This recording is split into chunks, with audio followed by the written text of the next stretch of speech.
ിരിക്കുന്ന പ്രിയപ്പെട്ട ക്ലാസ്സിലേക്ക് കടന്നു വന്നിരിക്കുന്ന പ്രിയപ്പെട്ട കുഞ്ഞുങ്ങളെ, ഇന്നത്തെ ദിവസത്തിന്റെ പ്രത്യേകത എന്ന് പറയുന്നത് നാഗസാക്കി ദിനത്തിന്റെ 76ാമത് വാർഷികമാണ്. യുദ്ധം,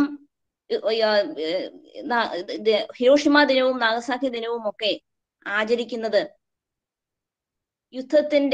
യുദ്ധക്കെടുതികൾ ഉണ്ടാക്കിയ പ്രശ്നങ്ങളെ പറ്റി നമ്മളെ ബോധവാന്മാരാക്കുന്നതിനും, ഇത്തരം പ്രശ്നങ്ങൾ നമ്മൾ ഇനി നമ്മളായിട്ട് ഇത്തരം ഒരു വിഷയങ്ങൾ ഉണ്ടാകാതിരിക്കാൻ നമ്മളെ പ്രേരിപ്പിക്കുക. ഈ ഒരു യുദ്ധം മാനവരാശിക്ക് വിപത്താണ് എന്ന് കാണിച്ചു തരുന്ന ഒരു സന്ദേശം കൂടിയാണ് ഇത്തരം ആചരണങ്ങൾ കൊണ്ട് നാം നേടിയെടുക്കേണ്ടുന്ന കാര്യം.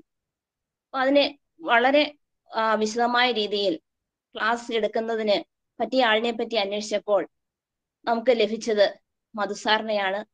സാറിനെ പറ്റി പറയുകയാണെങ്കിൽ ഒരു പുരോഗമന കാഴ്ചപ്പാടുള്ള ഒരു വ്യക്തിത്വമാണ് അദ്ദേഹം. മുളക്കുഴ ഗവൺമെന്റ് ഹയർ സെക്കൻഡറി സ്കൂളിലെ ചരിത്ര അധ്യാപകനാണ്. ചരിത്ര അധ്യാപകൻ എന്ന് പറയുമ്പോൾ ഒരു ബഹുമുഖ പ്രതിഭയാണ്. അത്തരത്തിലുള്ള ഒരു വ്യക്തിത്വമാണ് അദ്ദേഹത്തിനുള്ളത്. ഏറെ തിരക്കുകളുള്ള ഒരു വ്യക്തിയാണ്. അതുപോലെ ശാസ്ത്ര ഗ്രന്ഥങ്ങൾ സാറ് രചിച്ചിട്ടുണ്ട്.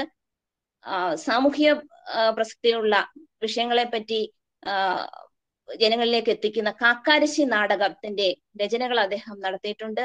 അതോടൊപ്പം അദ്ദേഹം കാക്കാരശ്ശി നാടകത്തിന്റെ അഭിനേതാവ് കൂടിയാണ്. ധാരാളം പുസ്തകങ്ങൾ അദ്ദേഹം രചിച്ചിട്ടുണ്ട്. സാറിനെ ഈ മീറ്റിംഗിന്റെ ഉദ്ഘാടകനായും മുഖ്യ പ്രഭാഷകനായും ലഭിച്ചതിൽ ഏറ്റവും അധികം ഞങ്ങൾക്ക് സന്തോഷമുണ്ട്. കുണ്ട്ര മർത്തോമ ഹൈസ്കൂളിന്റെ പേരിൽ ഏറ്റവും സ്നേഹത്തോടെ ആദരവോടെ സാറിനെ ഈ ഗൂഗിൾ മീറ്റിലേക്ക് സ്വാഗതം ചെയ്യുകയാണ്. ഈ മീറ്റിംഗിൽ വന്നു ചേർന്നിരിക്കുന്ന എല്ലാ കുഞ്ഞുങ്ങളെയും രക്ഷിതാക്കളെയും പ്രിയപ്പെട്ട അധ്യാപകരെയും ഒറ്റവാക്കിൽ സ്വാഗതം ചെയ്തുകൊണ്ട് ഞാൻ എൻ്റെ കർത്തവ്യത്തിൽ നിന്ന് വിരമിക്കുന്നു. ഏറ്റവും ബഹുമാന്യായ മധുസാറിനെ ഈ മീറ്റിംഗിലേക്ക് സാമൂഹ്യശാസ്ത്ര ക്ലബിന്റെ ഉദ്ഘാടനത്തിന് വേണ്ടിയും നാഗസാക്കി ദിനാചരണത്തിലെ മുഖ്യ പ്രഭാഷണത്തിന് വേണ്ടിയും ക്ഷണിക്കുന്നു.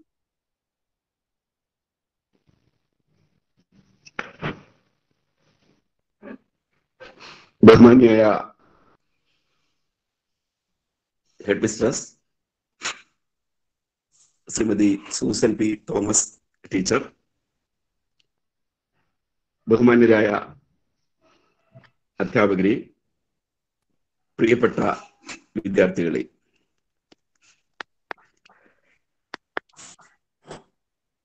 നിങ്ങളുടെ ശാസ്ത്ര ക്ലബ്ബുകളുടെ ഉദ്ഘാടനമാണ് അല്ലേ? അപ്പൊ അതുകൊണ്ട് ഞാൻ നിങ്ങളോട് ഒരു വലിയ ചോദ്യം ചോദിക്കാൻ പോവുകയാണ്. വലിയ ചോദ്യമാണ്. അതുകൊണ്ട് നിങ്ങള് ഉത്തരം പറയാതെ കടന്നു കളയരുത്. എനിക്കറിയാം നിങ്ങൾ പ്രയാസമുള്ളത് കൊണ്ട് ഈ ചോദ്യത്തിന് ഉത്തരം പറയില്ല എന്ന് എനിക്കറിയാം. എന്നാലും നിങ്ങളോട് ഞാൻ ചോദിക്കുകയാണ്. ചോദിക്കട്ടെ കുഞ്ഞുങ്ങളെ,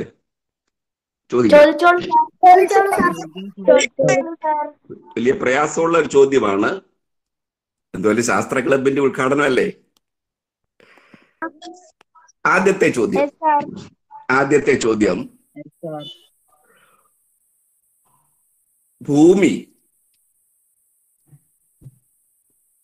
ഭൂമി പരന്നതാണോ ഉരുണ്ടതാണോ?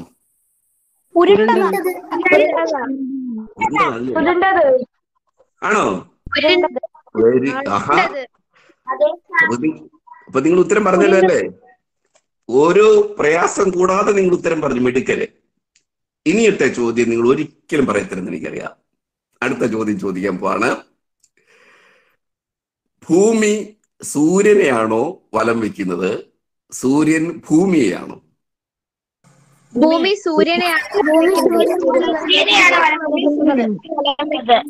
സൂര്യനെയാണ് വലം വയ്ക്കുന്നത് അല്ലേ? യോ, ഇത് കൃത്യമായിട്ട് നിങ്ങൾ ഉത്തരം പറഞ്ഞല്ലോ. ഭൂമി സൂര്യനെയാണ്. ഭൂമി സൂര്യനെയാണ് വലം വയ്ക്കുന്നത്.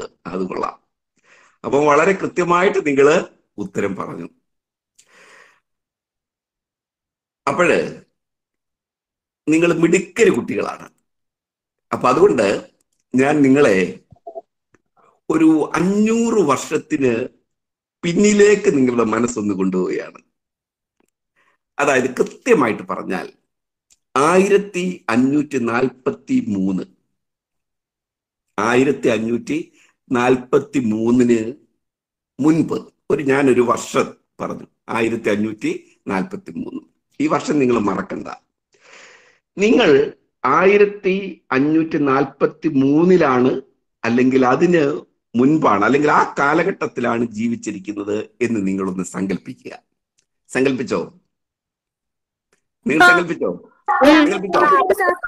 അപ്പോൾ നിങ്ങൾ സങ്കല്പിച്ചു. സങ്കല്പിക്കുന്നത് നല്ലതാ കേട്ടോ. കാരണം ഈ സ്വപ്നം കാണുക, സങ്കല്പിക്കുക, എന്നൊക്കെ അത് നല്ല രസമാണ്. സാങ്കല്പിക്കുക അല്ലേ? യഥാർത്ഥമല്ലാത്ത കാര്യങ്ങളെ പറ്റി നമ്മൾ ഇമാജിൻ ചെയ്യുക. അത് കുഞ്ഞുങ്ങൾക്ക് വലിയ ഇഷ്ടമാണ്. എല്ലാ മനുഷ്യനും ഇഷ്ടമാണ്. പക്ഷെ കുഞ്ഞുങ്ങൾക്ക് പ്രത്യേകിച്ചും നമുക്ക് സ്വപ്നം കാണാനും സങ്കല്പിക്കാനും ഒക്കെ ഇഷ്ടമാണ്. അപ്പൊ നിങ്ങളെ ഒരു 500 വർഷത്തിന് മുന്നിൽ ജീവിക്കുകയാണ് എന്ന് നിങ്ങളൊന്ന് സങ്കല്പിച്ചോ? സങ്കല്പിച്ചു. ഇനി ഈ 500 വർഷത്തിന് മുൻപ്, അതായത് 1543 ആ കാലഘട്ടത്തിൽ, ഈ കാലഘട്ടത്തിൽ ജീവിക്കുന്ന നിങ്ങളോട് ഞാൻ ചോദിക്കുകയാണ്, ഭൂമി ഉരുണ്ടതാണോ പരന്നതാണോ? ഈ കാലഘട്ടത്തിൽ, അതായത് 1500 ഉരുണ്ടത്. ഓക്കെ.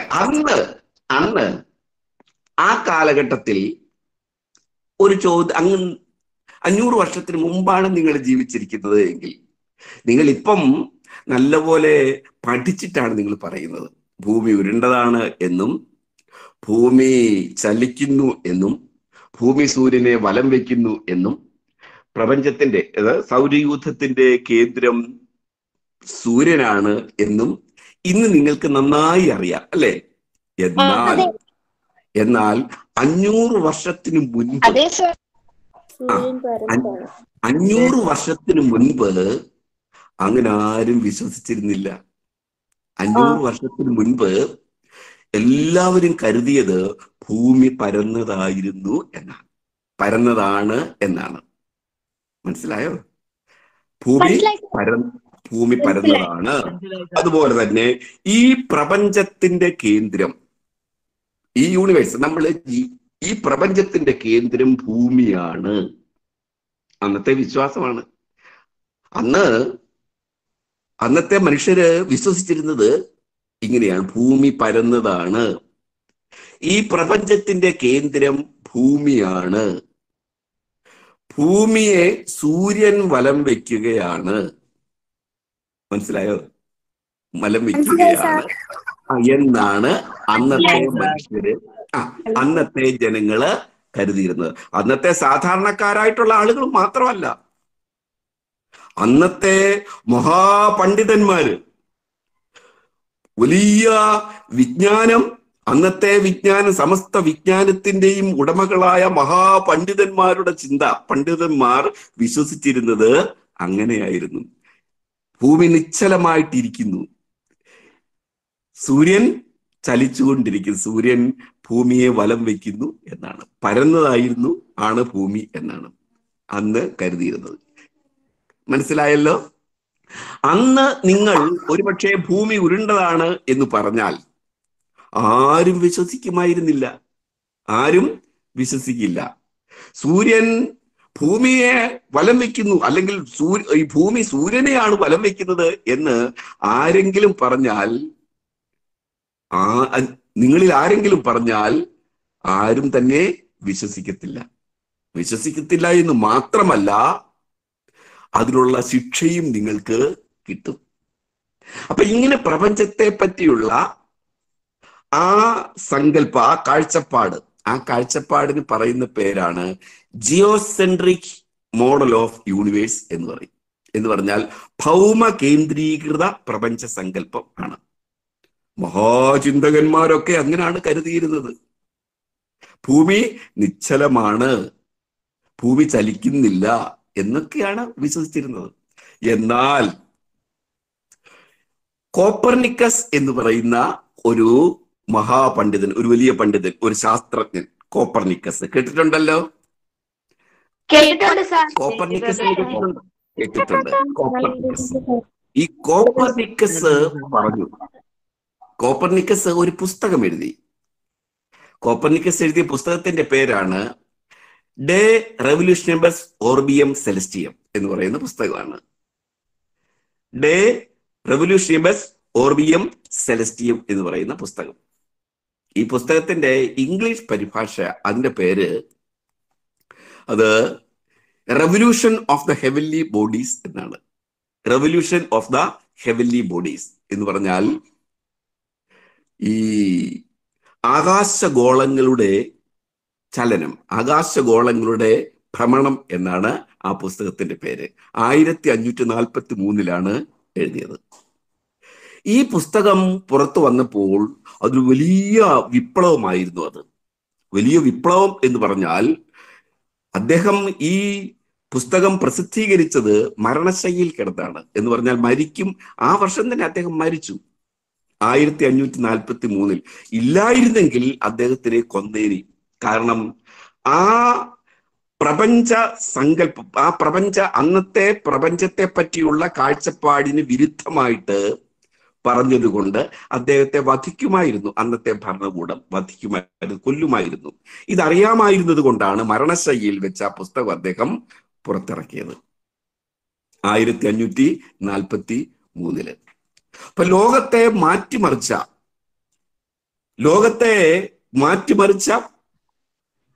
പുസ്തകങ്ങളിലെ ആദ്യത്തെ പുസ്തകം, ഏറ്റവും പ്രധാനപ്പെട്ട ആദ്യത്തെ പുസ്തകമാണ് ഈ പറഞ്ഞ പുസ്തകം, ഡേ റെവല്യൂഷനബസ് ഓർബിയം സെലസ്റ്റിയം എന്ന് പറയുന്ന കോപ്പർനിക്കസിന്റെ ഈ പുസ്തകം. അപ്പം പുസ്തകങ്ങള് ലോകത്തെ മാറ്റിമറിക്കും കേട്ടോ. പുസ്തകങ്ങൾ ലോകത്തെ മാറ്റിമറിക്കും. അതുകൊണ്ടാണ് ഫ്രാൻസിന്റെ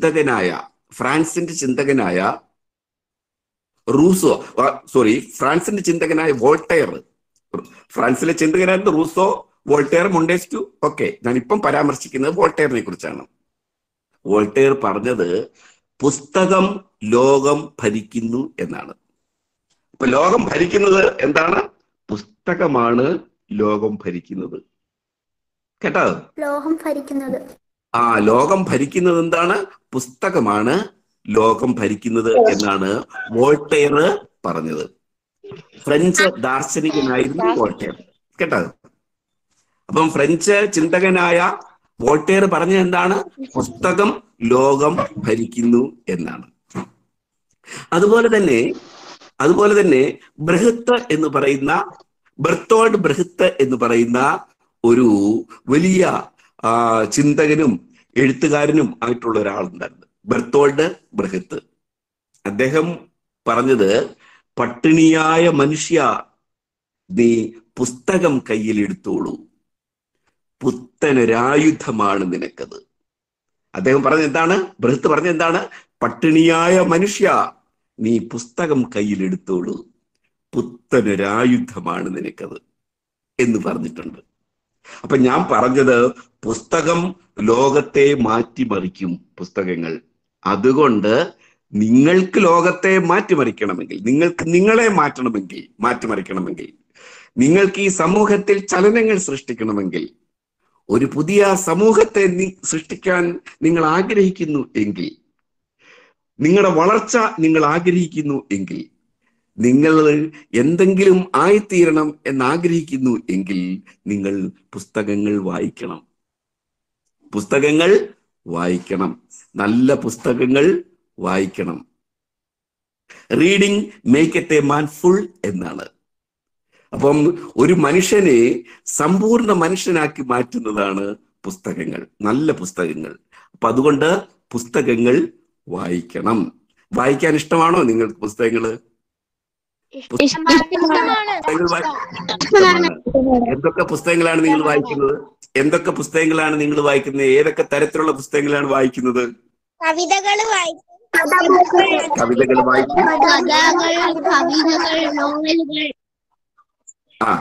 കഥകള്, കവിതകള്, നോവലുകള് ഒക്കെ വായിക്കും അല്ലേ?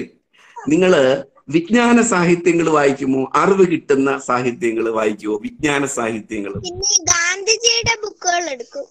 ഗാന്ധിജിയുടെ ബുക്കുകളൊക്കെ വായിക്കും അല്ലേ? ഓ, വെരി ഗുഡ്. ഗാന്ധിജിയുടെ ബുക്കുകളൊക്കെ വായിച്ചാൽ നല്ല മനുഷ്യനായി മാറാം. പിന്നെ ശാസ്ത്ര പുസ്തകങ്ങളൊക്കെ വായിക്കുമോ?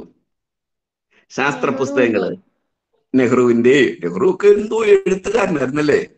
അദ്ദേഹം ചരിത്ര പുസ്തകങ്ങൾ എഴുതിയിട്ടുണ്ട്, ഒരുപാട് വായിച്ചിട്ടുണ്ടല്ലേ? അപ്പൊ നല്ല പുസ്തകങ്ങൾ വായിക്കണം.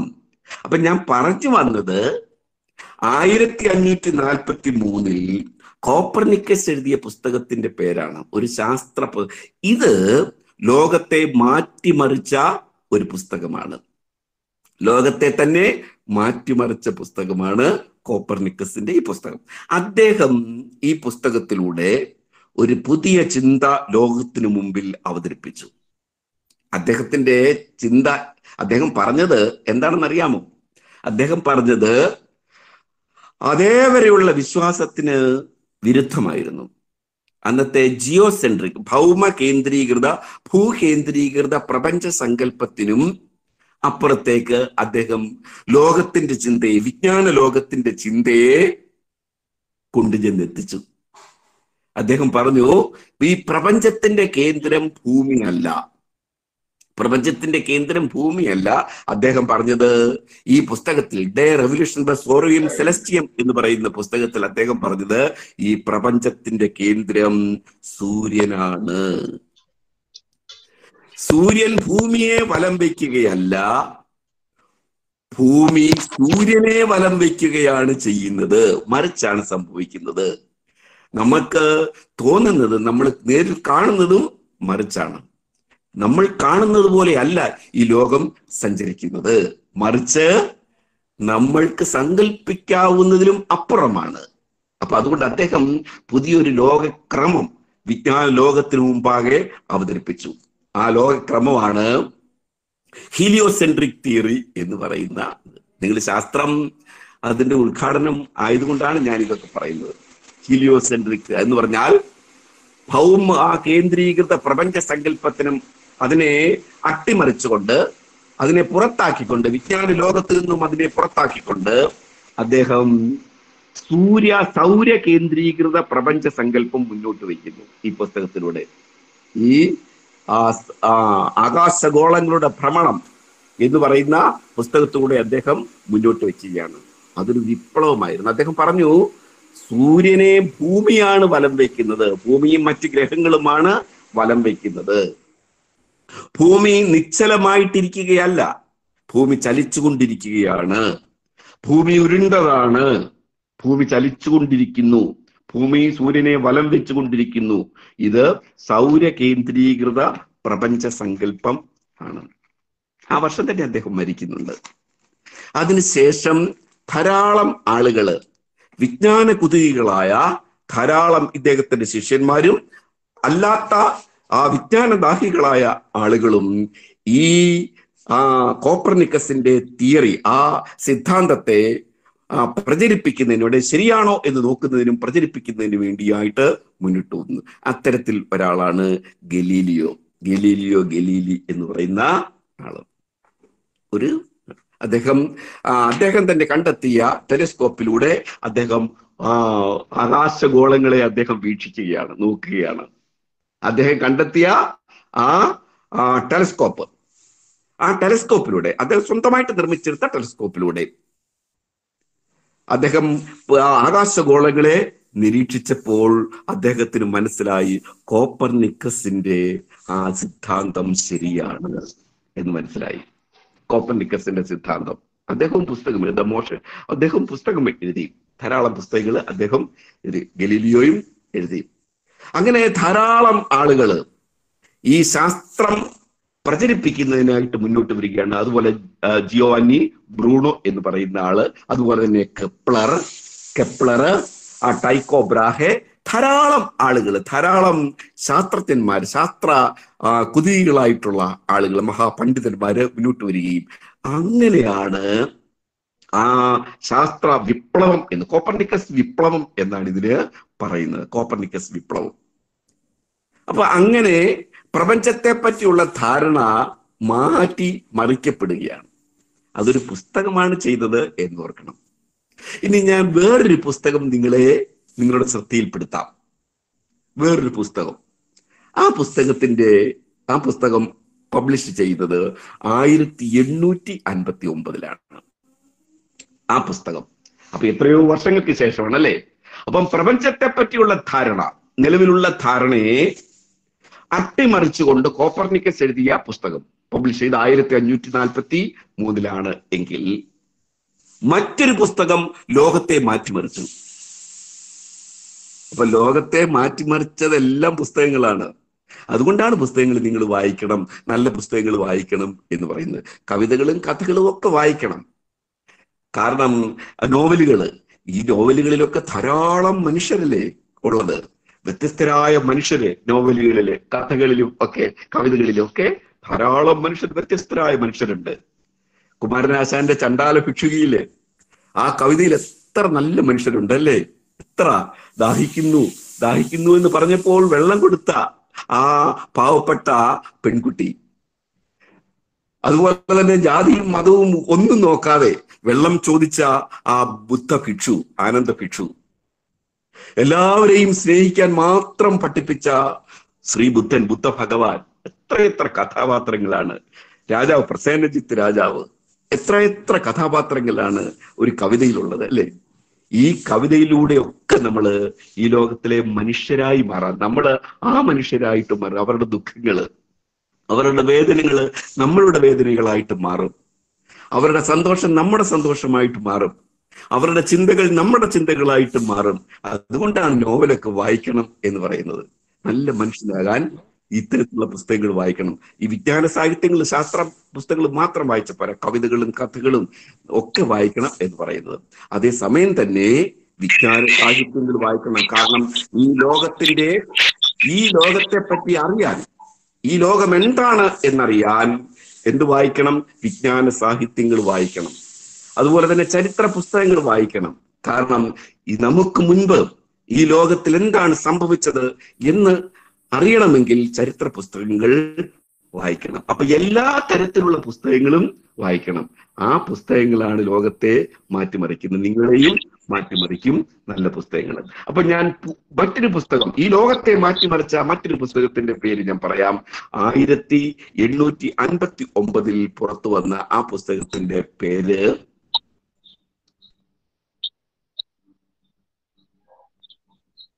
പറയാമോ?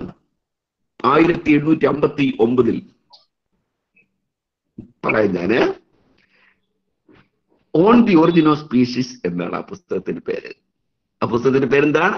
ഒറിജിൻ ഓഫ് സ്പീഷീസ് എന്ന് പറയാ, ജീവവർഗങ്ങളുടെ ഉത്ഭവം എന്നാണ് ആ പുസ്തകത്തിന്റെ പേര്. ഇത് വായിക്കണം കേട്ടോ, നല്ല പുസ്തകങ്ങളാണ്. On the origin of species. ഈ പുസ്തകം എഴുതിയത് ആരാണെന്ന് അറിയാമോ? നിങ്ങൾക്കറിയാം. ഈ പുസ്തകം എഴുതിയത് ചാൾസ് ഡാർവിൻ ആണ്. ഈ പുസ്തകം എഴുതിയത് on the origin of species എന്ന് പറയുന്ന പുസ്തകം.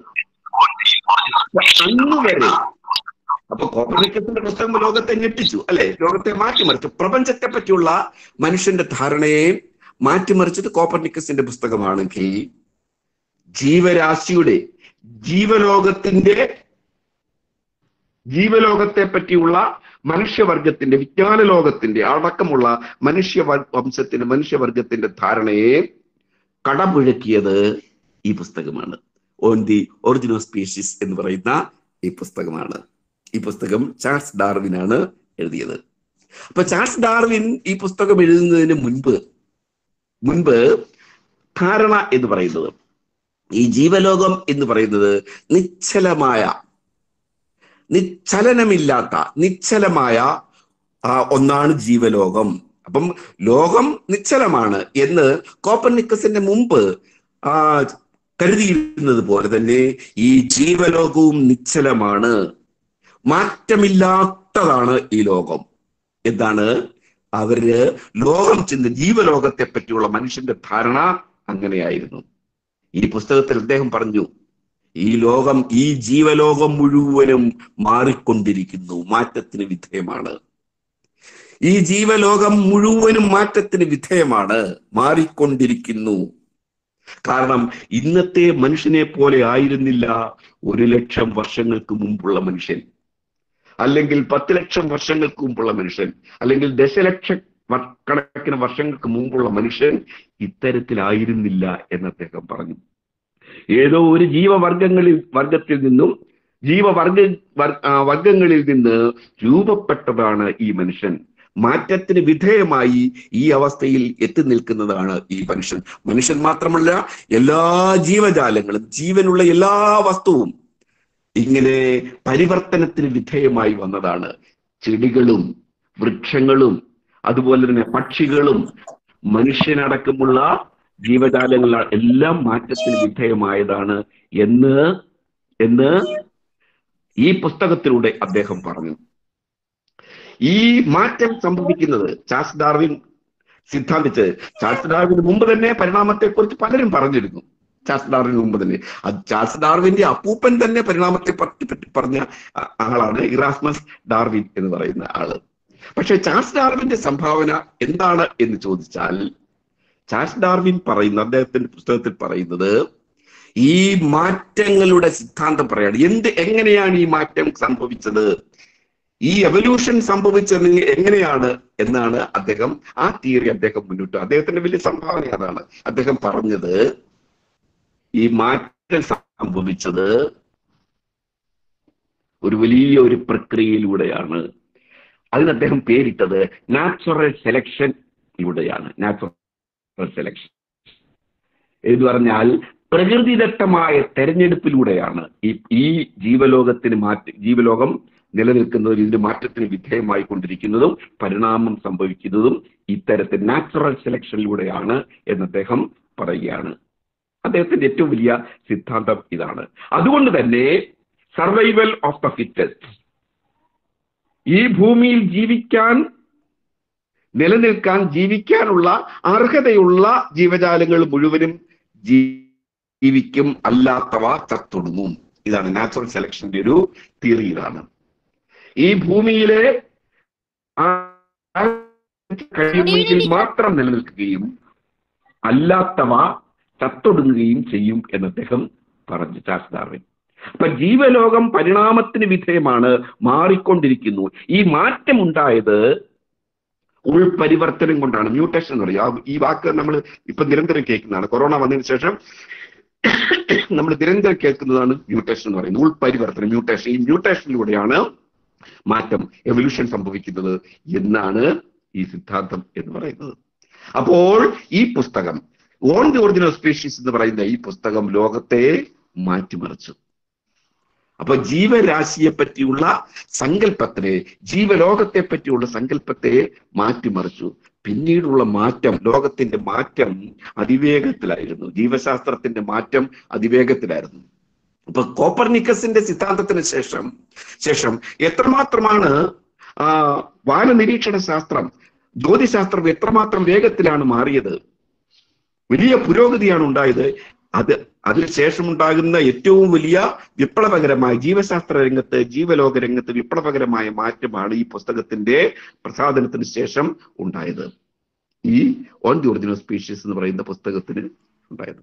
ഇങ്ങനെ ധാരാളം പുസ്തകങ്ങളാണ് ഈ ലോകത്തിൽ മാറ്റം വന്നത്. ഇതൊക്കെ എങ്ങനെയാണ് എന്ന് ചോദിച്ചാൽ, എങ്ങനെയാണ് ഈ സിദ്ധാന്തങ്ങളൊക്കെ ഉണ്ടാകുന്നത്? കോപ്പർനിക്കസ് ഈ പ്രപഞ്ചത്തെ പറ്റിയുള്ള ധാരണയെ കടപുഴക്കി എറിഞ്ഞ പുസ്തകം രചിച്ചത് എങ്ങനെയാണ് എന്ന് ചോദിച്ചാൽ, അദ്ദേഹം നിരീക്ഷിച്ചു.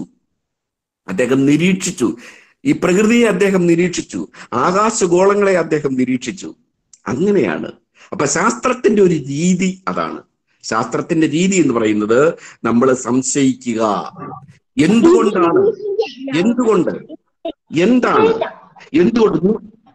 100,000 ചോദ്യങ്ങൾ നിങ്ങളുടെ മനസ്സിലുണ്ടാകും. കൊച്ചിലെ നിങ്ങൾ കുഞ്ഞുങ്ങളായിരിക്കുന്ന ഉടനെ നിങ്ങൾ ചോദിക്കും, അച്ഛനോടും അമ്മയോടൊക്കെ ചോദിക്കും, എന്താണത്, അതെന്താണ്, ഇതെന്താണ്, എന്തുകൊണ്ട് അങ്ങനെ സംഭവിച്ചു? നിങ്ങൾ 100,000 ചോദ്യങ്ങൾ ചോദിച്ചിട്ടില്ലേ? കൊച്ചു എന്താണ് അറിയാനുള്ള ആഗ്രഹം കൊണ്ടാണ് നിങ്ങൾ ചോദിച്ചത്. ഇത്തരത്തിൽ 100,000 ചോദ്യങ്ങൾ മനുഷ്യൻ ചോദിക്കുമ്പോഴാണ് അതിന്റെ ഉത്തരങ്ങൾ കിട്ടുന്നത്.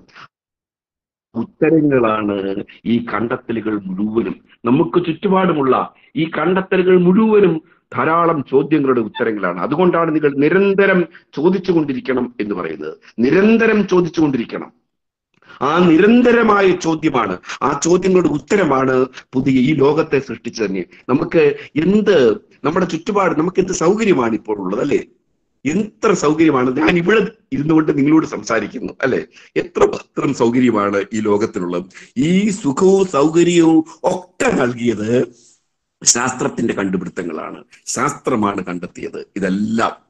ഏറ്റവും സുഖ സൗകര്യമായ ജീവിതം മനുഷ്യരാശിക്ക് സംഭാവന ചെയ്യാനുള്ള ശേഷി എന്തിനുണ്ട്? ഈ കണ്ടുപിടുത്തങ്ങൾക്ക്, ശാസ്ത്രത്തിനുണ്ട്. എന്നാൽ ഇന്ന് നമ്മൾ ചർച്ച ചെയ്യാൻ പോകുന്ന മറ്റൊരു കാര്യമുണ്ട്.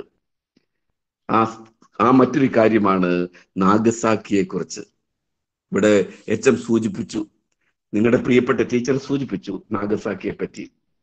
അതും ശാസ്ത്രത്തിന്റെ ഒരു വലിയ ദുരന്തമാണ് നാഗസാക്കി എന്ന് പറയുന്നത്. അതിനു മുമ്പ് ഓഗസ്റ്റ് 6-ാം തീയതി നമ്മൾ ഹിരോഷിമ ദിനം ആചരിച്ചു. ഹിരോഷിമ എന്താണ്? ഹിരോഷിമ ദിനം, നാഗസാക്കി എന്താണ്? നിങ്ങൾക്കറിയാം. നിങ്ങൾ കൊച്ചിലേ മുതലേ ധാരാളം നിങ്ങൾ കേട്ടിട്ടുണ്ട്. സഡോക്കയെ പറ്റിയും ഒക്കെ നിങ്ങൾ കേട്ടിട്ടുണ്ട്, അല്ലേ? ആ പാവപ്പെട്ട പെൺകുട്ടിയെ പറ്റിയൊക്കെ നിങ്ങൾ കേട്ടിട്ടുണ്ട്. ആ കുട്ടി അനുഭവിച്ച വേദനയെ പറ്റി കേട്ടിട്ടുണ്ട്. അതൊരു പ്രതീകമായിരുന്നു. ജപ്പാനിലെ ലക്ഷക്കണക്കിന് പേരുടെ ഒരു പ്രതീകമായിരുന്നു ഈ സഡാക്കോ എന്ന് പറയുന്ന കൊച്ചുകുട്ടി, പെൺകുട്ടി. ജീവിക്കാൻ ഒരുപാട് കൊതിച്ച പെൺകുട്ടിയാണ്.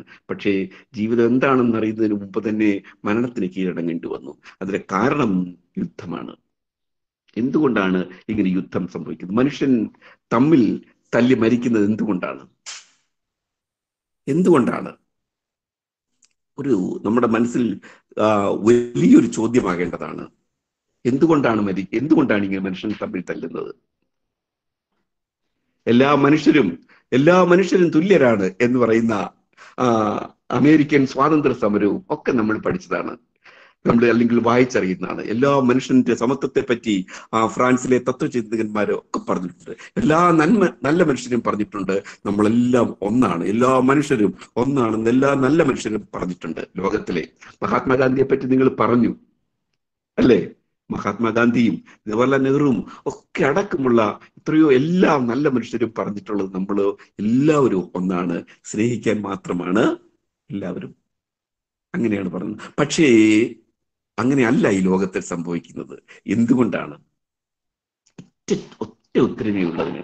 ഒന്നാം ലോക മഹായുദ്ധത്തിന്റെയും രണ്ടാം ലോക മഹായുദ്ധത്തിന്റെയും അതുപോലെ തന്നെ ലോകത്തിൽ എത്ര യുദ്ധങ്ങൾ ഉണ്ടായിട്ടുണ്ടോ ആ യുദ്ധങ്ങളുടെ എല്ലാം കാരണം, ചരിത്ര പുസ്തകത്തിൽ ധാരാളം കാരണങ്ങൾ പഠിക്കും, പക്ഷേ ഒറ്റ കാരണമേ ഉള്ളൂ യുദ്ധങ്ങൾക്ക്.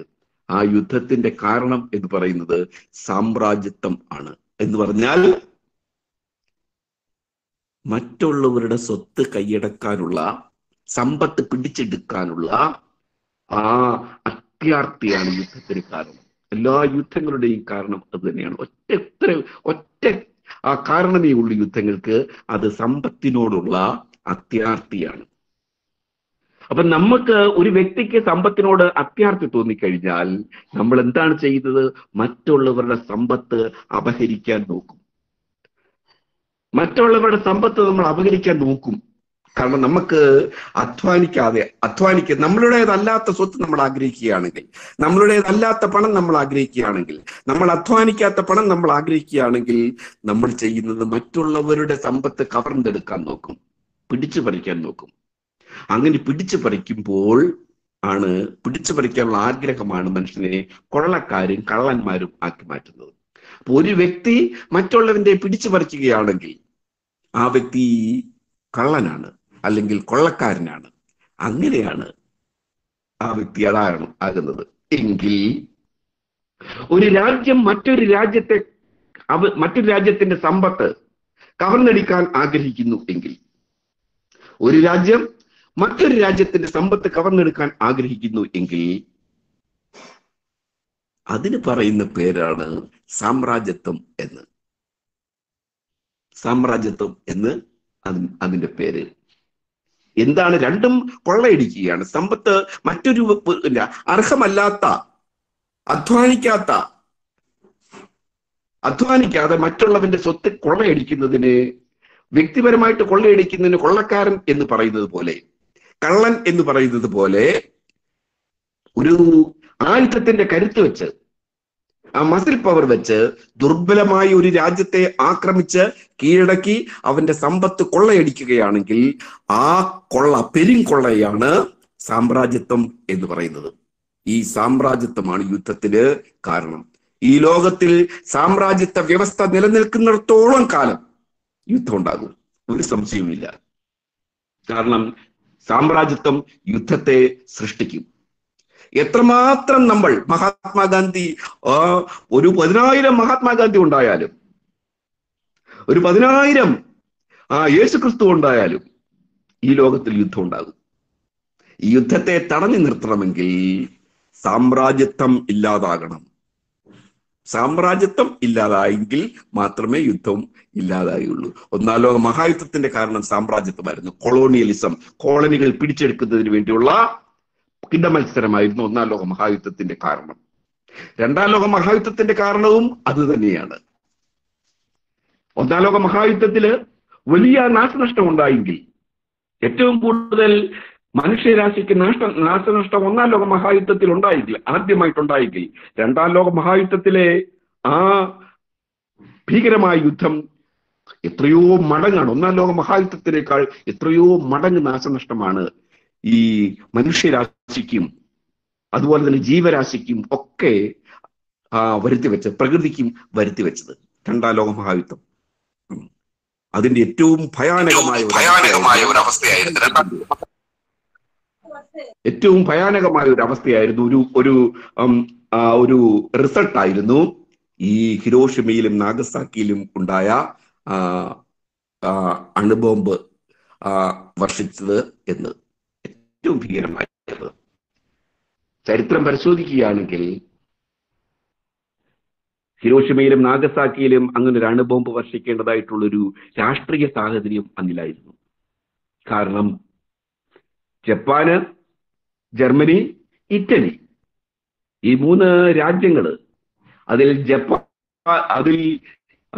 ജർമ്മനി ഹിറ്റ്ലർ ആത്മഹത്യ ചെയ്തു. മുസോളിനിയെ ജനങ്ങൾ തല്ലിക്കൊന്നു. അപ്പൊ ഈ 2 സംഭവത്തോടു കൂടി ആ യുദ്ധം ജർമ്മനി കീഴടങ്ങിയതാണ്. അതുപോലെ തന്നെ ഇറ്റലിയും കീഴടങ്ങിയതാണ്. ജപ്പാന്റെ പ്രഹരശേഷി മുഴുവനും നശിച്ചതാണ്. ജപ്പാൻ ഒരു ചെറിയ ബോംബ് പോലും ഇടാനുള്ള ശേഷി നഷ്ടപ്പെട്ടു പോയി. കീഴടങ്ങിയില്ല, ഔദ്യോഗികമായിട്ട് കീഴടങ്ങിയില്ല എങ്കിലും ഒരു ചെറിയ ബോംബ് പോലും പൊട്ടിക്കാനുള്ള ശേഷി ജപ്പാന് നഷ്ടപ്പെട്ടിരുന്നു. പിന്നെന്തിനാണ് ആ രാജ്യത്തെ പിന്നെ ഇതുപോലുള്ള മാരകമായ ബോംബിട്ട് തകർക്കുന്നത്? എന്തിനാണ്? ഇവിടെയും ഒരു കിടമത്സരം ഉണ്ടായി. ഇവിടെ നടന്ന കിടമത്സരം വിജയിച്ച, രണ്ടാം ലോക മഹായുദ്ധത്തിൽ വിജയിച്ച രാജ്യങ്ങൾ തമ്മിലുള്ള കിടമത്സരമായിരുന്നു ഇവിടെ നടന്നത്.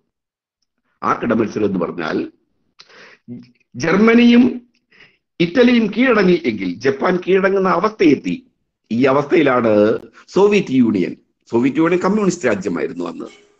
ഈ സോവിയറ്റ് യൂണിയൻ ജപ്പാനിലേക്ക് സോവിയറ്റ് ചെമ്പട മാർച്ച് നടത്തുകയാണ്. അപ്പൊ ജപ്പാൻ കീഴടക്കാൻ വേണ്ടി. അപ്പൊ അതിനു മുമ്പ് സോവിയറ്റ് യൂണിയൻ കീഴടക്കുന്നതിന് മുൻപ് സോവിയറ്റ് യൂണിയനും അതുപോലെ തന്നെ അമേരിക്കയും സഖ്യകക്ഷികളായിരുന്നു. അപ്പൊ സോവിയറ്റ് യൂണിയൻ ജപ്പാനെ കീഴടക്കുന്നതിന് മുമ്പായിട്ട് അമേരിക്കയ്ക്ക് ജപ്പാനെ കീഴടക്കുന്നതിന് വേണ്ടിയും അമേരിക്ക നിർമ്മിച്ച ആറ്റം ബോംബ് പരീക്ഷിക്കുന്നതിന് വേണ്ടിയും ഒക്കെയാണ് ഈ മഹാപാപം അമേരിക്ക ചെയ്തത്. സാമ്രാജ്യത്വം ആണ് ഈ മഹാപാപം അമേരിക്ക ചെയ്തത്. ഇത്തരത്തിൽ വേണ്ടിയാണ്. അല്ലാതെ ബോംബിടാനുള്ള ഒരു രാഷ്ട്രീയ സാഹചര്യം അത് നിലവിലില്ല എന്നതൊരു ചരിത്ര സത്യമാണ്. ഒരു കാര്യം ശരിയാണ്, യുദ്ധത്തെക്കുറിച്ച് നമ്മൾ ചിന്തിക്കും. നമ്മളിൽ കൊണ്ട് യുദ്ധക്കൊതിയന്മാർ ധാരാളം ആളുകളുണ്ട്.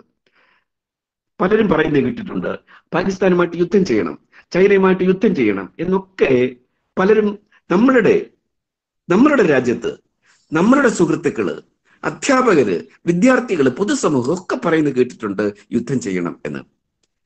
അങ്ങനെ യുദ്ധം ചെയ്തു കഴിഞ്ഞാൽ അതിന്റെ ആത്യന്തികമായ ആ ഫലം മരണമാണ്. യുദ്ധത്തിന്റെ ഫലം മരണമാണ്. സ്വന്തം മക്കളുള്ള ആരും ഏതെങ്കിലും ഒരു ഭരണാധികാരി യുദ്ധത്തിന്റെ സമയത്ത് സ്വന്തം മക്കളെ പറ്റി ചിന്തിക്കുകയാണെങ്കിൽ ഒരിക്കലും ആ ഭരണാധികാരി യുദ്ധത്തിന് തയ്യാറാകില്ല. സ്വന്തം മക്കളെ കുറിച്ച് ചിന്തിച്ചാൽ മാത്രം മതി. കാരണം യുദ്ധത്തിൽ കൊല്ലപ്പെടുന്നതിൽ ഭൂരിപക്ഷവും കുഞ്ഞുങ്ങളാണ്. യുദ്ധത്തിൽ കൊല്ലപ്പെടുന്നതിൽ, ദുരിതമനുഭവിക്കുന്നതിൽ കൂടുതലും സ്ത്രീകളാണ്. അപ്പൊ സ്വന്തം അമ്മയെക്കുറിച്ചും സ്വന്തം മക്കളെക്കുറിച്ചും ചിന്തിക്കുന്ന ആരും യുദ്ധത്തിന് തയ്യാറാകില്ല. പക്ഷേ ഒരു വ്യവസ്ഥ, സാമ്രാജ്യത്വം എന്ന് പറയുന്ന ഇന്ത്യയിൽ ഒരാൾ ജീവിച്ചിരുന്നു. ഒരു മഹായുദ്ധത്തിലെ വിജയത്തിന് ശേഷം ആ യുദ്ധത്തിന്റെ കെടുതി നേരിൽ കണ്ടിട്ട് കണ്ണു നിറഞ്ഞിട്ട് അദ്ദേഹം ശപഥം ചെയ്യുകയാണ്, ഇനിമേലിൽ ഞാൻ യുദ്ധം ചെയ്യില്ല. ഒരു മഹായുദ്ധത്തിലെ വിജയത്തിന് ശേഷമാണ്. യുദ്ധത്തിലെ പരാജയത്തിന് ശേഷം ഇനി ഞാൻ യുദ്ധം ചെയ്തില്ല എന്ന് പറഞ്ഞാൽ നമുക്ക് മനസ്സിലാകും. പക്ഷേ ഒരു വലിയ യുദ്ധത്തിന്റെ വിജയത്തിന് ശേഷം ഇനി ഞാൻ യുദ്ധം ചെയ്യില്ല, യുദ്ധം മരണമാണ്. അത്തരത്തിലൊരു ഒരു രാജാവ് ലോകത്തിൽ ഒരേ ഒരാൾ മാത്രമേയുള്ള ആ രാജാവ് ജീവിച്ചിരുന്നത് ഇന്ത്യയിലാണ്, നമ്മുടെ ഭാരതത്തിലാണ്. മഹാനായ അശോകൻ എന്നാണ് ചരിത്രത്തിൽ അദ്ദേഹത്തിന്റെ നാമം. അപ്പം ഈ യുദ്ധം നമുക്ക് അവസാനിപ്പിച്ചേ മതിയാവൂ. ശാസ്ത്രത്തിന്റെ നേട്ടം മുഴുവനും എല്ലാ മനുഷ്യരാശിക്കും അവകാശപ്പെട്ടതാണ്. ഈ മനുഷ്യരാശിക്ക് മുഴുവനും അവകാശപ്പെട്ട ശാസ്ത്ര നേട്ടത്തെ ഈ യുദ്ധത്തെ ചുട്ടിച്ചാമ്പലാക്കാൻ വേണ്ടി ഉപയോഗിക്കുന്ന ഭരണാധികാരികള്, ആ അത്തരത്തിലുള്ള മനോഭാവമുള്ള ഭരണാധികാരികൾ ലോകത്തിൽ ഇല്ലാതാകണം. അങ്ങനെ ഇല്ലാതാകണമെങ്കിൽ ഈ കൊള്ളയടി, രാജ്യങ്ങളുടെ കൊള്ളയടി അവസാനിപ്പിക്കണമെങ്കിൽ സാമ്രാജ്യത്വം ഇല്ലാതാകണം. അത് ഇല്ലാതാക്കാൻ നിങ്ങൾക്കേ കഴിയത്തുള്ളൂ, വിദ്യാർത്ഥികൾക്കേ കഴിയത്തുള്ളൂ. കാരണം വിദ്യാർത്ഥികളാണ്, ഇന്നത്തെ പൗരന്മാരായ വിദ്യാർത്ഥികളാണ് നാളത്തെ ലോകത്തെ ചലിപ്പിക്കുന്നത്, ലോകത്തിന്റെ സാമൂഹ്യ ക്രമത്തെ ചലിപ്പിക്കുന്നത്, രാഷ്ട്രീയത്തെ ചലിപ്പിക്കുന്നത് നിങ്ങളാണ്, വിദ്യാർത്ഥികളാണ്. വിദ്യാർത്ഥികൾക്ക് ഒരുപാട് കാര്യങ്ങൾ ഈ ലോകത്തിൽ ചെയ്യാൻ കഴിയും. അതുകൊണ്ടാണ് ഞാൻ പറഞ്ഞത്, നിങ്ങൾ നോവൽ വായിക്കണം, നിങ്ങൾ കഥകൾ വായിക്കണം, കവിതകൾ വായിക്കണം, നല്ല പാട്ട് കേൾക്കണം, നല്ല സിനിമ കാണണം, നിങ്ങൾ വിജ്ഞാന സാഹിത്യങ്ങൾ വായിക്കണം, ചിത്രം വായിക്കണം എന്നൊക്കെ പറയുന്നത് അതുകൊണ്ടാണ്. അപ്പം നിങ്ങളുടെ എല്ലാ അനുവാദത്തോടു കൂടി ഈ നിങ്ങളുടെ ശാസ്ത്ര ക്ലബുകളുടെ എല്ലാം ഉദ്ഘാടനം നിർവഹിച്ചതായിട്ട് ഞാൻ നിങ്ങളെ അറിയിക്കുകയാണ്. നിങ്ങൾ ഒരുപാട് പുസ്തകങ്ങൾ വായിക്കണം, നിങ്ങൾ പഠിക്കണം. ഈ ലോകത്തെ മാറ്റിക്കാനുള്ള ശേഷി വിദ്യാർത്ഥികൾക്കാണ്. കാരണം നിങ്ങളാണ് ശരി. നിങ്ങളുടെ മനസ്സിൽ നന്മ മാത്രമേ ഉണ്ടാകൂ. ആ പ്രായം ചെല്ലുന്തോറുമാണ് ആ തിന്മ കൂടുന്നത്. അതുകൊണ്ട് നിങ്ങളാണ് ശരി. നിങ്ങൾക്ക് മാത്രമേ ഈ ലോകത്തെ നല്ല വഴിക്ക് നയിക്കാൻ കഴിയൂ. അതുകൊണ്ട് നിങ്ങൾക്ക് നല്ല ഒരു ഒരു ഒരു ഒരു ഭാവി ആശംസിച്ചുകൊണ്ട് നല്ല പുസ്തകങ്ങൾ വായിക്കണം എന്നൊരിക്കൽ കൂടി പറഞ്ഞുകൊണ്ട് നിർത്തട്ടെ. അഭിവാദ്യങ്ങൾ. Thank you sir. യുദ്ധം ആത്യന്തികമായി പരാജയം തന്നെ. Thank you sir. കുഞ്ഞുങ്ങളെ, യുദ്ധം ആത്യന്തികമായി പരാജയം തന്നെയാണ് എന്ന ഒരാശയത്തെ കുഞ്ഞുങ്ങളിലേക്ക് ഉറപ്പിക്കാൻ സാറിന്റെ ഈ പ്രസംഗം, സാറിന്റെ ഈ ക്ലാസ് ഫലപ്രദമായിരുന്നു.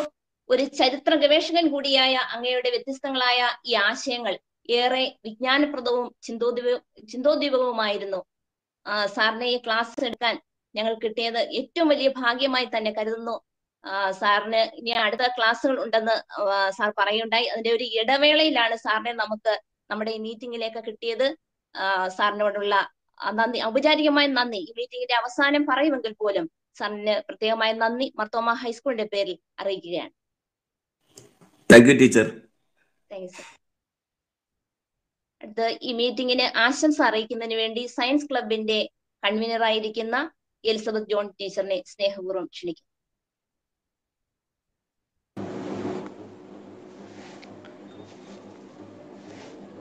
ബഹുമാനപ്പെട്ട head mistress Susan B Thomas teacher, ശാസ്ത്ര സാമൂഹ്യ ശാസ്ത്ര ക്ലബ്ബുകളുടെ ഉദ്ഘാടനവും നാഗസാക്കി ദിനത്തോടനുബന്ധിച്ച് മുഖ്യ സന്ദേശം നൽകിയതുമായ ബഹുമാനപ്പെട്ട ശ്രീ MS മധു സർ, സഹ അധ്യാപകർ, രക്ഷകർത്താക്കൾ, പ്രിയ കുഞ്ഞുങ്ങളെ, കോവിഡ് മഹാമാരിയുടെ പ്രത്യേക സാഹചര്യങ്ങളിലൂടെയാണ് നമ്മൾ ഓരോരുത്തരും കടന്നു പോകുന്നത്. എങ്കിലും നമ്മുടെ സ്കൂളിലെ എല്ലാ പ്രവർത്തനങ്ങളും ഗൂഗിൾ മീറ്റ് പ്ലാറ്റ്ഫോമിലൂടെ നടത്തുവാൻ നമുക്ക് ഏവർക്കും സാധിച്ചിട്ടുണ്ട്. ഇന്നിവിടെ നടന്നത് സാമൂഹ്യശാസ്ത്ര ക്ലബ്ബുകളുടെ ഉദ്ഘാടനവും നാഗസാക്കി ദിനാചരണവുമാണ്. ഈ മീറ്റിംഗ് ഇന്ന് സംഘടിപ്പിക്കുന്നതിന് വേണ്ട എല്ലാ ക്രമീകരണങ്ങളും സപ്പോർട്ടും നമുക്ക് ചെയ്തു തന്നത് ബഹുമാനപ്പെട്ട head mistress Susan B Thomas ടീച്ചറാണ്. അതുപോലെ ഇവിടെ മുഖ്യ സന്ദേശം നൽകിയത് മുളക്കുഴ GHSSലെ ചരിത്ര അധ്യാപകനും ശാസ്ത്ര സാഹിത്യ രചയിതാവ്, നാടകവേദി പ്രവർത്തകൻ തുടങ്ങിയ ഒട്ടനവധി മേഖലകളിൽ സജീവ സാന്നിധ്യമായ ശ്രീ MS മധുസാറാണ്. അദ്ദേഹത്തെ സാമൂഹ്യശാസ്ത്ര ക്ലബ്ബുകളുടെ ഉദ്ഘാടനത്തിന് ലഭിച്ചത് വലിയൊരു ഭാഗ്യമായിട്ട് തന്നെ കാണുന്നു. അദ്ദേഹത്തിന്റെ ക്ലാസ് നമുക്ക് ഏവർക്കും വളരെ പ്രയോജനപ്പെട്ടു. തുടർന്ന് നടക്കുന്ന ക്ലബ്ബുകളുടെ എല്ലാ പ്രവർത്തനങ്ങളിലും കുട്ടികളുടെ സജീവമായ പങ്കാളിത്തം ഉറപ്പാക്കണം. കുട്ടികളിൽ ശാസ്ത്രീയമായ അഭിരുചിയും അന്വേഷണത്വരതയും വളർത്തി ചിന്തിക്കാനുള്ള കഴിവ് ഓരോ കുട്ടിയും വളർത്തിയെടുക്കണം. അതിനെല്ലാവിധമായ ക്ലബ്ബുകളുടെ പ്രവർത്തനങ്ങൾക്ക് എല്ലാവിധമായ ആശംസകളും ഭാവുകങ്ങളും നേർന്നുകൊണ്ട് നിർത്തുന്നു. നന്ദി, നമസ്കാരം.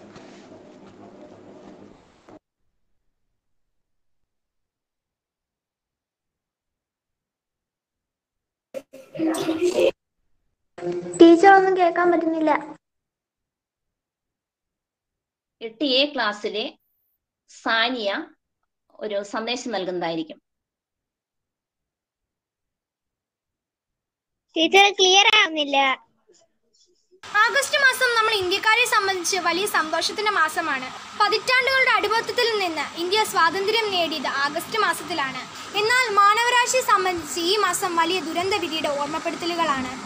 ആണവായുധം എന്ന മഹാവിപത്തിന്റെ പേടിപ്പെടുത്തുന്ന ചിത്രങ്ങൾ ബാക്കിയാക്കിയ ഹിരോഷിമ നാഗസാക്കി ദുരന്തങ്ങളുടെ മാസമാണിത് ആഗസ്റ്റ് മാസം.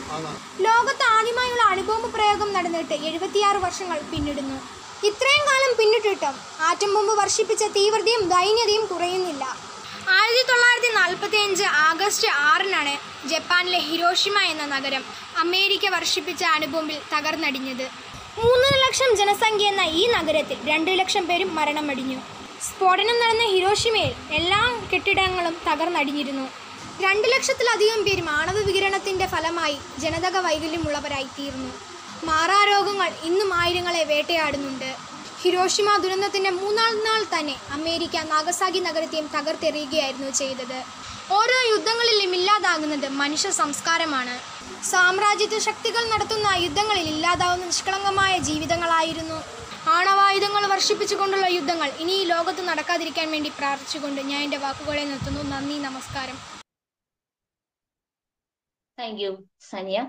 തുടർന്ന് ഈ മീറ്റിംഗിൽ നടത്തുന്നത് നമ്മുടെ പ്രിയപ്പെട്ട കുഞ്ഞുങ്ങൾ നാഗസാക്കി ഹിരോഷിമ ദിനത്തോട് അനുബന്ധിച്ച് നടത്തിയിട്ടുള്ള ചില പ്രവർത്തനങ്ങളുടെ അവതരണമാണ്, വീഡിയോ പ്രദർശനമാണ് ഇനിയിപ്പോൾ നടക്കാൻ പോകുന്നത്.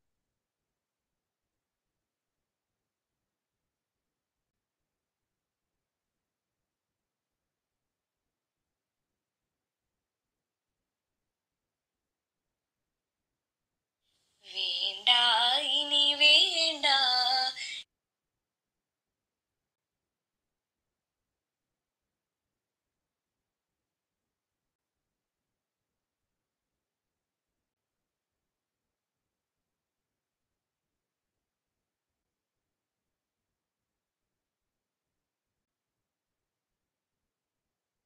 ടീച്ചറെ കേൾക്കാൻ പറ്റുന്നില്ല. ടീച്ചർ കേൾക്കുന്നില്ല. ടീച്ചർ കേൾക്കാൻ പറ്റുന്നില്ല. കേൾക്കും കേൾക്കും. വേണ്ട ഇനി വേണ്ട ഇനി വേണ്ട വേണ്ട ഹിരോഷിമ നാഗസാക്കികൾ വേണ്ട വേണ്ട ശാന്തി ഗായകർ നാം ശാന്തി ഗായകർ നാം വേണ്ട ഇനി വേണ്ട ഇനി വേണ്ട വേണ്ട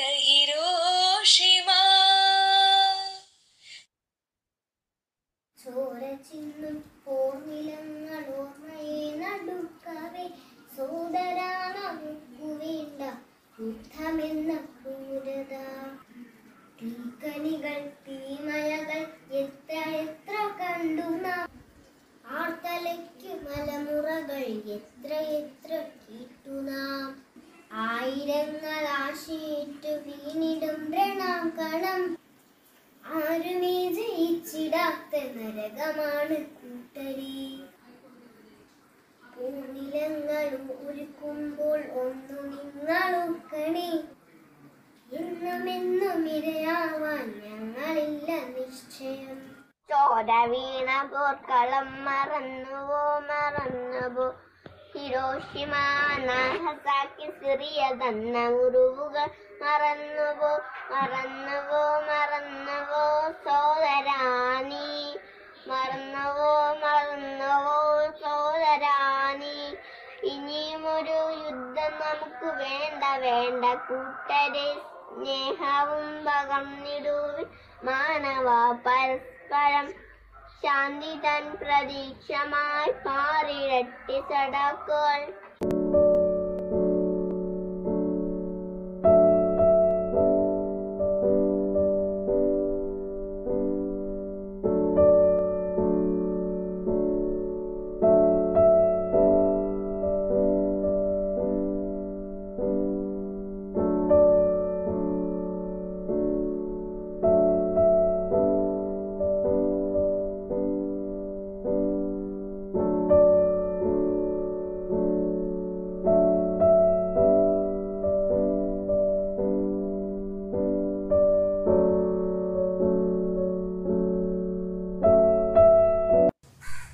Good morning to all respected teachers and my dear friends.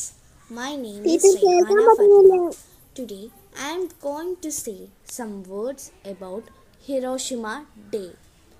Hiroshima Day is a day of remembrance of the world's first atomic bombing by the US to the city of Japan on 6th August 1945. 74 years ago, the President of the United States, Harry S. Truman, has decided to use nuclear weapon in the war against Japan. World's first atomic bomb was dropped on the city of Hiroshima at 8:15 a.m. After 3 years, the two cities were destroyed and casualties, mostly civilians, were estimated around 2 lakhs, with many more people dying later from injuries and illness. The bomb-coated little boy destroyed 70% buildings in Hiroshima and generations suffered due to the reaction to radiation. The day reminds all of us the irony of killing thousands to save thousands, war and its terrible destruction, and the today's need and importance of universal harmony and peace.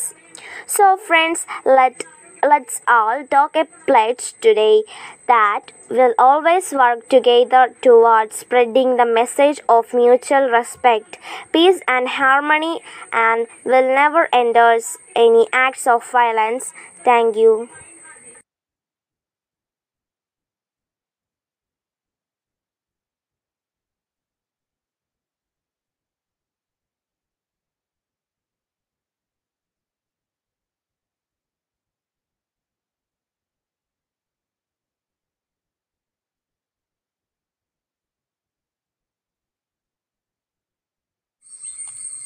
യുദ്ധം മാനവരാശിയുടെ നാശത്തിലേക്ക് നയിക്കുന്ന ഒന്നാണ്.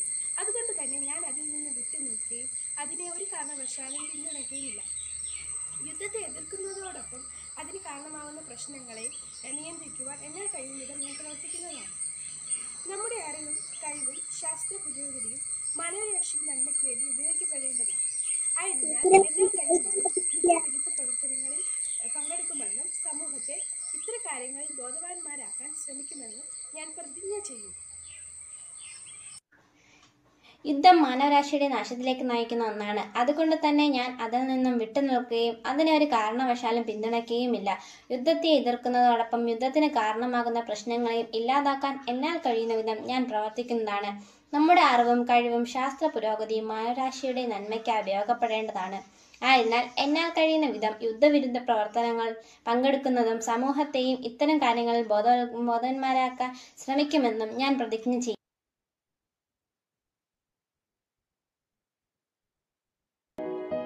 ചരിത്രത്തിലെ ചോര ചീന്തിയ കറുത്ത ദിനങ്ങളുടെ ഓർമ്മകളുമായി വീണ്ടും Hiroshima Nagasaki ദിനങ്ങൾ.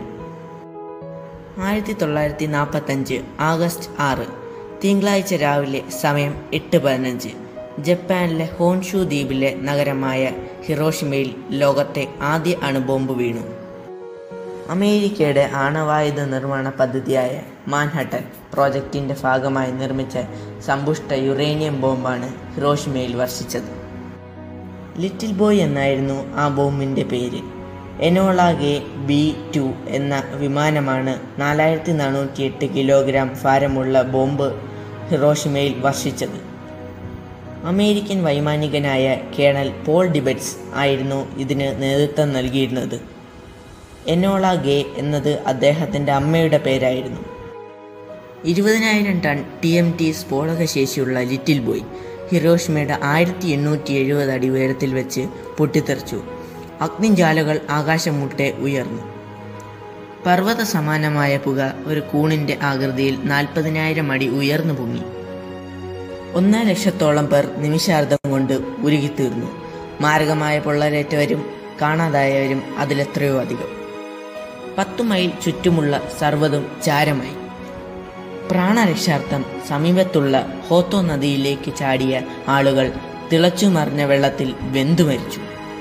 അന്ന് മരിക്കാതെ രക്ഷപ്പെട്ടവരും അവരുടെ പിന്മുറക്കാരുമായ ലക്ഷക്കണക്കിന് ആളുകൾ ക്യാൻസർ പോലുള്ള മാരക രോഗങ്ങൾക്ക് അടിമയായി നരകയാതന അനുഭവിച്ച് മരിക്കുന്നു. ഇന്നും അതിൻ്റെ പ്രത്യാഘാതങ്ങൾ ജപ്പാൻ ജനതയെ വേട്ടയാടുന്നു. 3 ദിവസങ്ങൾക്ക് ശേഷം ആഗസ്റ്റ് 9 രാവിലെ 10:55 അമേരിക്കൻ സൈനികർ ബോക്സ് കാർ എന്ന വിമാനത്തിൽ ഫാറ്റ്മാൻ എന്ന പ്ലൂട്ടോണിയം ബോംബ് ജപ്പാനിലെ നാഗസാക്കിയിൽ വർഷിച്ചു. ജപ്പാന്റെ ആയുധ സംഭരണശാലയായിരുന്ന കൊക്കുറെയിൻ നഗരമായിരുന്നു അവരുടെ ലക്ഷ്യം. എന്നാൽ കാലാവസ്ഥ പ്രതികൂലമായതിനാൽ വൈമാനികർക്ക് ലക്ഷ്യം വ്യക്തമായി കാണുവാൻ കഴിഞ്ഞില്ല. ഉടൻ തന്നെ രണ്ടാമത്തെ ലക്ഷ്യമായ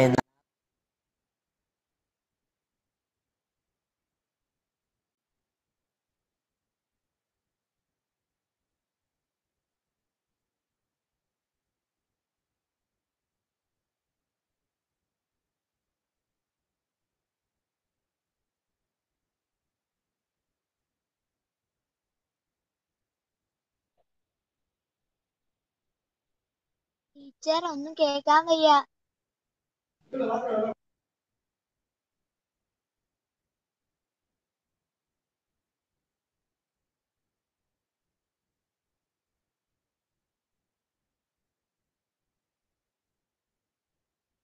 ഒന്നും കേൾക്കാൻ പറ്റുന്നില്ല. ഒന്നും കേൾക്കാൻ വയ്യ. ഒന്നും കേൾക്കാൻ വയ്യ ടീച്ചർ. കേൾക്കാം ഉണ്ടായിരുന്നേ. ഇതിന്റെ ഇടയ്ക്ക് ആരോ ഷെയർ ചെയ്തതാണല്ലോ.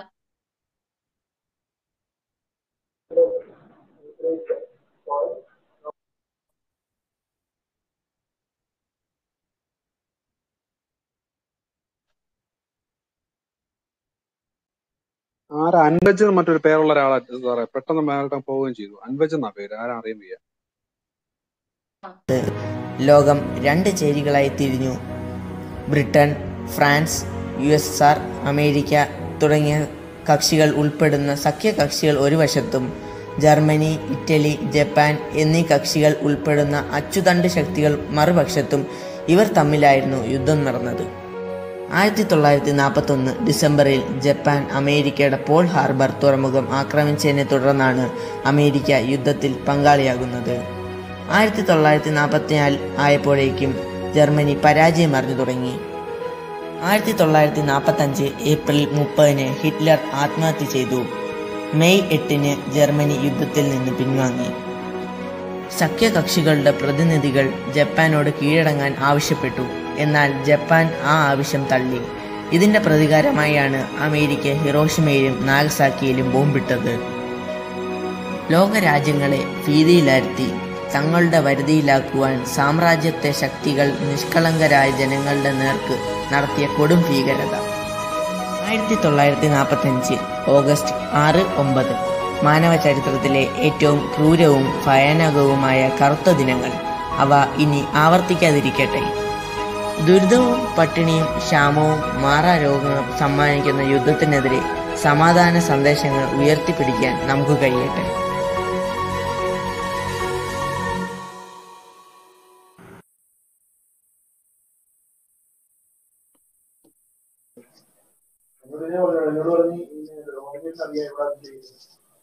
പ്രസന്റേഷൻ എല്ലാ കുഞ്ഞുങ്ങളും കണ്ടല്ലോ. 1ാം ക്ലാസ് തൊട്ട് 10ാം ക്ലാസ് വരെയുള്ള എല്ലാ കുഞ്ഞുങ്ങളുടെയും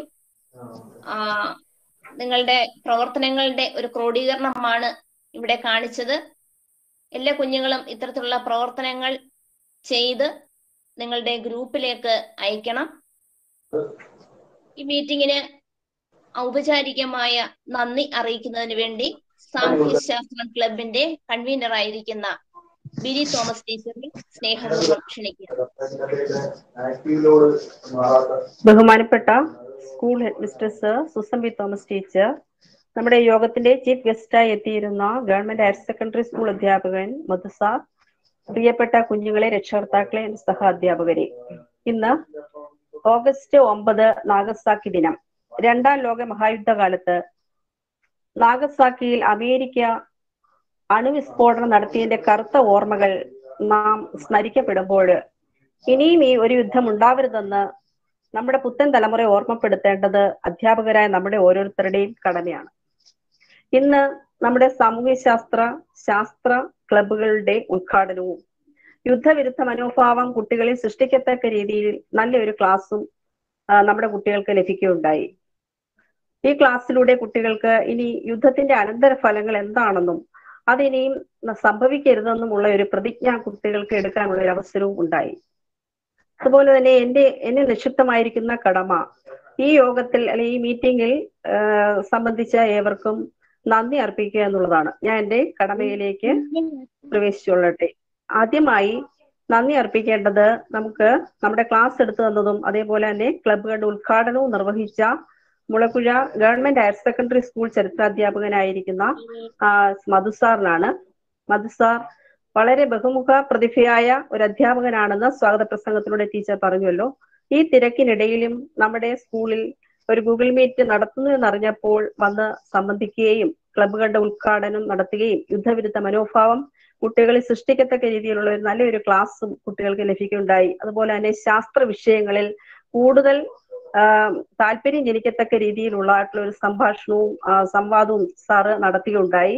സാറിനോടുള്ള നന്ദിയും സ്നേഹവും മാർത്തോമ ഹൈസ്കൂളിന്റെ പേരിലെ സ്റ്റാഫിന്റെ പേരിലെ അധ്യാപകരുടെ എല്ലാവരുടെയും പേരിലുള്ള അറിയിക്കുകയാണ് ചെയ്യുന്നത്. അടുത്തതായി നന്ദി അർപ്പിക്കേണ്ടത് നമ്മുടെ സ്കൂൾ ഹെഡ്മിസ്ട്രസ് ആയിരിക്കുന്ന സൂസൻ ബി തോമസ് ടീച്ചറിനോടാണ്.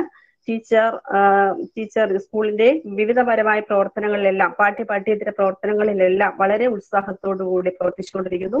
ടീച്ചർ ആണ് ഈ പ്രോഗ്രാമിന്റെ പിറകിൽ എല്ലാ രീതിയിലുള്ള കൈത്താങ്ങലും തന്നത് ടീച്ചർ തന്നെയാണ്. എല്ലാം ആസൂത്രണം ചെയ്തതും ടീച്ചർ തന്നെയാണ്. ടീച്ചറിനുള്ള നന്ദി സ്നേഹവും സ്കൂളിന്റെ പേരിൽ സ്റ്റാഫിന്റെ പേരിലൊക്കെ അറിയിച്ചുകൊള്ളുന്നു. അടുത്തതായി നന്ദി അറിയിക്കേണ്ടത് IT സാങ്കേതിക വിദ്യയുടെ സഹായത്തോടുകൂടി ഈ പ്രോഗ്രാം നമ്മളിലേക്ക് എത്തിച്ചു തന്നത് ICT കോർഡിനേറ്റർ ആയിരിക്കുന്ന നമ്മുടെ Usha teacher, Jiju sir, Nimi teacher എന്നിവരാണ്. ഇവരോടുള്ള നന്ദി സ്നേഹവും പ്രത്യേകമായി അറിയിക്കുന്നു. ഈ മീറ്റിംഗിൽ ആദ്യോട് അന്തം തന്നെ അവസാനം വരെയും സശ്രദ്ധം വീക്ഷിച്ചുകൊണ്ടിരുന്നിട്ടുള്ള എന്റെ പ്രിയപ്പെട്ട കുഞ്ഞുങ്ങളോടാണ് അടുത്ത നന്ദി അറിയിക്കേണ്ടത്. അവരുടെ രക്ഷകർത്താക്കൾ വീക്ഷിക്കുന്നുണ്ട്, അവരോടൊക്കെ ഉള്ളതായിട്ടുള്ള നന്ദി സ്നേഹവും അറിയിക്കുന്നു. അതോടൊപ്പം തന്നെ ഈ പ്രോഗ്രാമിന്റെ പിന്നിൽ പ്രവർത്തിച്ചായിട്ടുള്ള എഡിറ്റ് ചെയ്യാനും അത് വീഡിയോസ് ആക്കാനും ഒക്കെ സഹായിച്ചിട്ടുള്ള എന്റെ സഹ അധ്യാപകർ എല്ലാവരോടുള്ള നന്ദി ഒരിക്കൽ കൂടി അറിയിച്ചുകൊണ്ട് ഞാൻ എന്റെ കർത്തവ്യത്തിൽ നിന്നും വിരമിക്കുന്നു. Thank you teacher. സംബന്ധിച്ച എല്ലാവർക്കും നന്ദി അറിയിക്കുന്നു. വീണ്ടും എല്ലാവർക്കും ലെഫ്റ്റ് ആകാവുന്നതാണ്. മീറ്റിംഗ് ഇവിടെ അവസാനിക്കുന്നു. Thank you, teacher. Thank you, teacher. Thank you, teacher. Thank you, teacher. Thank you, teacher. Thank you, teacher.